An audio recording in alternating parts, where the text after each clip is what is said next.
Sorry 5-7 minute ऊपर हो गए यार, 10 मिनट।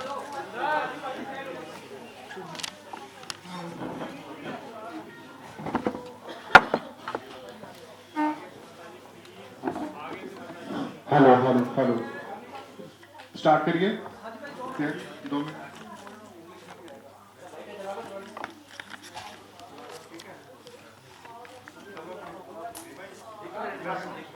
हाँ जी हाँ जी, ठीक है। 1 मिनट, लाइव सेट कर रहे हैं। प्रेस कॉन्फ्रेंस पहुंचे सारे मीडिया कर्मियों का बहुत बहुत स्वागत है। इस विशेष प्रेस कॉन्फ्रेंस ਨੂੰ ਸਾਡੇ ਸਮਖ आज मानयोग अनुराग ठाकुर जी संबोधित करेंगे। अनुराग ठाकुर जी भारत सरकार ਦੇ ਵਿੱਚ ਕੇਂਦਰੀ ਮੰਤਰੀ ਨੇ ਤੇ ਆਪ ਜੀ ਨੇ ਬਹੁਤ ਲੰਬੇ ਸਮੇਂ ਤੱਕ ਭਾਰਤੀ ਜਨਤਾ ਯੁਵਾ ਮੋਰਚਾ ਦੇ ਕੌਮੀ ਪ੍ਰਧਾਨ ਦੇ ਤੌਰ ਤੇ ਕੰਮ ਸੰਭਿਆ ਤੇ ਪੂਰੇ ਦੇਸ਼ ਦੇ ਅੰਦਰ ਯੁਵਾਵਾਂ ਦੇ ਮੁੱਦਿਆਂ ਲਈ ਬਹੁਤ ਸੰਘਰਸ਼ ਕੀਤਾ ਤੇ ਅੱਜ ਆਪ ਜੀ ਇਸ ਪ੍ਰੈਸ ਕਾਨਫਰੰਸ ਨੂੰ ਵਿਸ਼ੇਸ਼ ਤੌਰ ਤੇ ਸੰਬੋਧਿਤ ਕਰਨ ਲਈ ਸਾਡੇ ਵਿੱਚ ਆਏ ਹੋ। ਉਹਦੇ ਨਾਲ ਨਾਲ ਸਾਡੇ ਸਮਖ ਧਰੁਵ ਵਗਵਾ ਜੀ ਭਾਰਤੀ ਜਨਤਾ ਪਾਰਟੀ ਮੀਡੀਆ ਦੇ ਕੋ ਕਨਵੀਨਰ ਹੋ। ਸਾਡੇ ਨਾਲ ਸ਼ਿਵਮ ਛਾਬੜਾ ਜੀ ਭਾਰਤੀ ਜਨਤਾ ਪਾਰਟੀ ਦੇ ਪੰਜਾਬ ਚੁਣਾਵਾਂ ਲਈ ਮੀਡੀਆ ਪ੍ਰਭਾਰੀ ਨੇ। ਭਾਨੂ ਜੀ ਸਾਡੇ ਭਾਰਤੀ ਜਨਤਾ ਯੁਵਾ ਮੋਰਚਾ ਪੰਜਾਬ ਦੇ ਪ੍ਰਧਾਨ ਨੇ। ਆਪ ਜੀ ਦਾ ਵੀ ਬਹੁਤ ਬਹੁਤ ਸਵਾਗਤ ਹੈ। ਹੁਣ ਮੈਂ ਮਾਨਯੋਗ अनुराग ठाकुर जी ਨੂੰ अनुरोध करूंगा कि आज की प्रेस कॉन्फ्रेंस ਨੂੰ संबोधित करें। नमस्कार मित्रों, क्षमा चाहता हूं जो 10 मिनट की देरी हुई। पंजाब चुनाव देश के लिए बहुत महत्वपूर्ण है और आज आप सबको मैं इस प्रेस वार्ता के माध्यम से संबोधित करने आया हूं। जिसे पसंद ना आया दिल्ली सरकार का ताज, सपना देखे खालिस्तान बनाने का, करना चाहे राज। जिसे पसंद ना आया दिल्ली सरकार का ताज, सपना देखे खालिस्तान बनाने का, करना चाहे राज। कुछ ऐसे लोग जो सत्ता की भूख जिनकी कम नहीं होती, लेकिन उसके पीछे जिस तरह के मंसूबे पाले हुए हैं वो देश और पंजाब के हित में नहीं है। एक नहीं, दो नहीं, तीन नहीं, अनेक आम आदमी पार्टी के ऐसे नेताओं ने जो फाउंडर मेंबर्स भी रहे, गंभीर आरोप अरविंद केजरीवाल जी पर लगाए और अभी तक उनका कोई जवाब नहीं आया है। यह स्पष्ट दिखाता है कि उनकी सोच, उनके मंसूबे क्या है।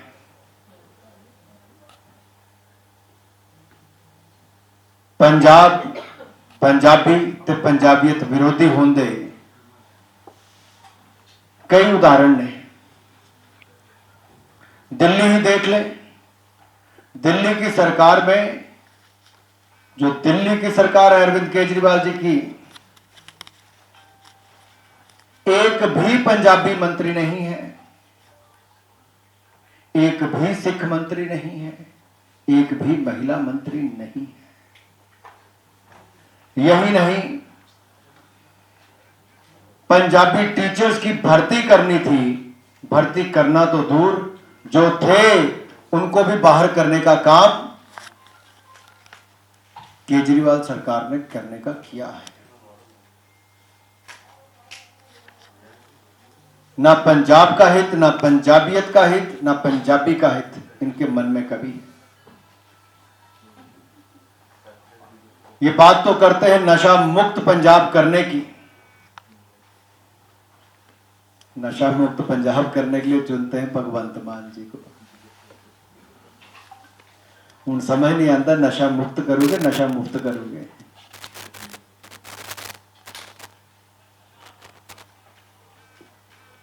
अरविंद जी, दिल्ली के स्कूल को जाने वाली कोई सड़क को वहां एक नहीं 3-3 ठेके खोलने का आपने काम कर दिया उन सड़कों पे जाके। मोहल्ला क्लिनिक में आपके दवा तो मिली नहीं, हर मोहल्ले में दारू देने का काम आपने शुरू वहां पर कर दिया।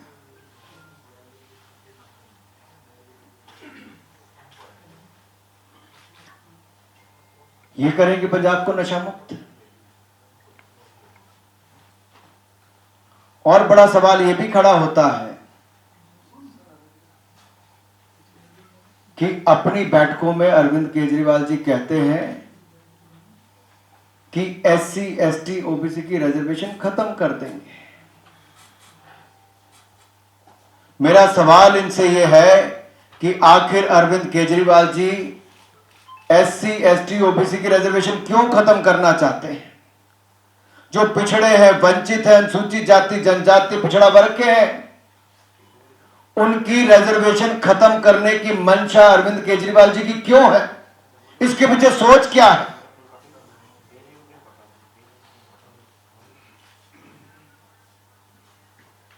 कई सवाल यहां पर खड़े होते हैं। और मैं एक बार फिर पंजाब की सुरक्षा पे आना चाहता हूं। किसी भी देश, किसी भी सूबे की सुरक्षा, किसी भी राज्य की सुरक्षा सबसे महत्वपूर्ण है। सुरक्षित है तो व्यापार है, सुरक्षित है तो शिक्षा है, सुरक्षित है तो स्वास्थ्य की सुविधा है, सुरक्षित है तो सब कुछ हो सकता है। अगर सुरक्षित नहीं है तो कुछ नहीं हो सकता है। बॉर्डर के स्टेट है। पंजाब के लोगों ने वर्षों वर्षों तक आतंकवाद का, टेररिज्म का दौर देखा है।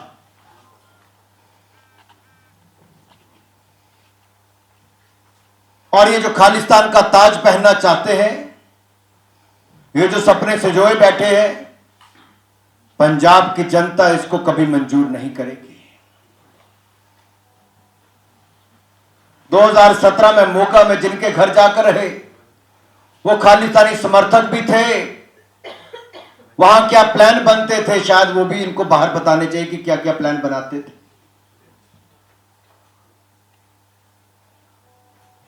एजेंडा क्या है इनका? और ये जो पार्टी का नाम है ना, AAP, इसी में इसकी असलियत, इसी में इसका मतलब छिपा हुआ है। AAP मतलब अरविंद एंटी पंजाब, अरविंद एंटी पंजाब, यही है इसका मतलब AAP का।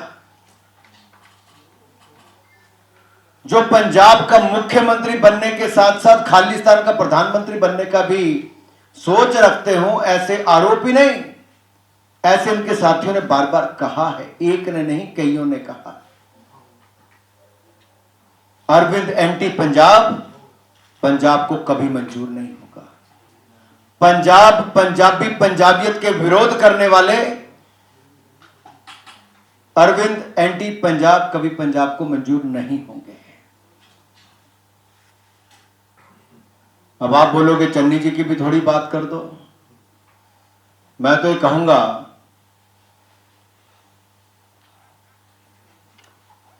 चन्नी जी ने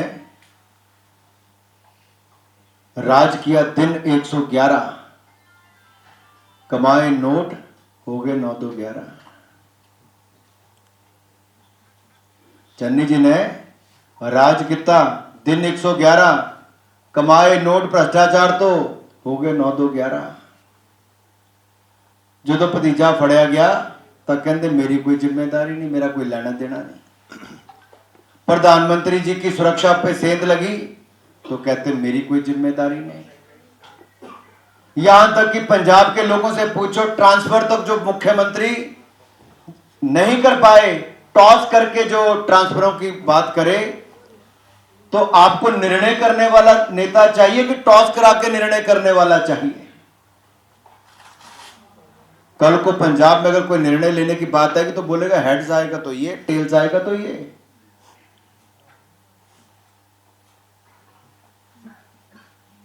क्या बॉर्डर स्टेट पंजाब ऐसे लोगों के हाथ में हो सकता है?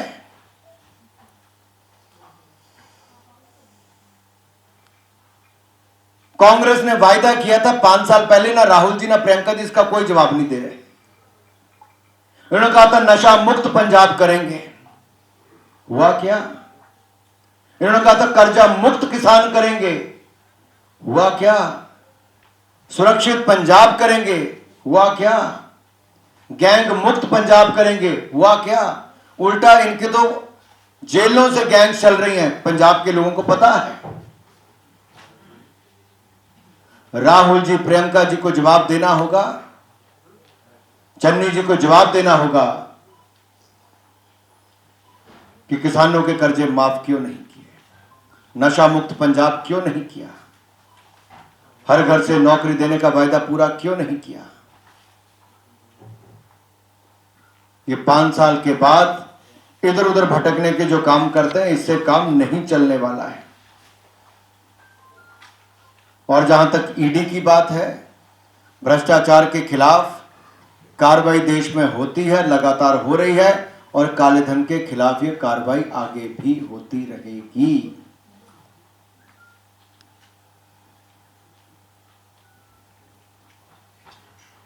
भारतीय जनता पार्टी ने वर्षों तक पंजाब में गठबंधन धर्म को निभाया है, पंजाब के हितों की रक्षा की है। हिंदू सिख भाईचारे का प्रतीक भारतीय जनता पार्टी ने गठबंधन दल के साथ निभाकर किया है, आज भी कर रहे हैं। करतारपुर साहब कॉरिडोर खोली, मोदी जी ने खोली। अफगानिस्तान से सिखों के परिवारों को भी वापस लाने का सुरक्षित काम किया, गुरु ग्रंथ साहिब को भी, वीर को भी लाने का काम किया, बिल्कुल सुरक्षित किया, एक नहीं कई बार किया है। गुरु नानक देव जी की 550वां प्रकाशोत्सव, गुरु तेग बहादुर जी का 400वां प्रकाशोत्सव, गुरु गोबिंद सिंह जी का 350वां प्रकाशोत्सव, ये मनाने का काम भी देश और दुनिया भर में किया है तो भारतीय जनता पार्टी की, मोदी जी की सरकार ने किया है। 1984 के दंगे, इनका न्याय भी दिलाने का सिख समुदाय को काम किया तो नरेंद्र मोदी जी की सरकार ने किया है। एसआईटी का गठन किया, न्याय दिलाया, जो 30 साल तक नहीं हो पाया था, मोदी सरकार ने 30 साल के बाद करने का काम किया। और अरविंद केजरीवाल जी ने दिल्ली में क्या किया? गुरु तेग बहादुर जी का शीशगंज गुरुद्वारा, वहां पर प्याऊ जो लगा होता है उसको भी तुड़वाने का काम किया है।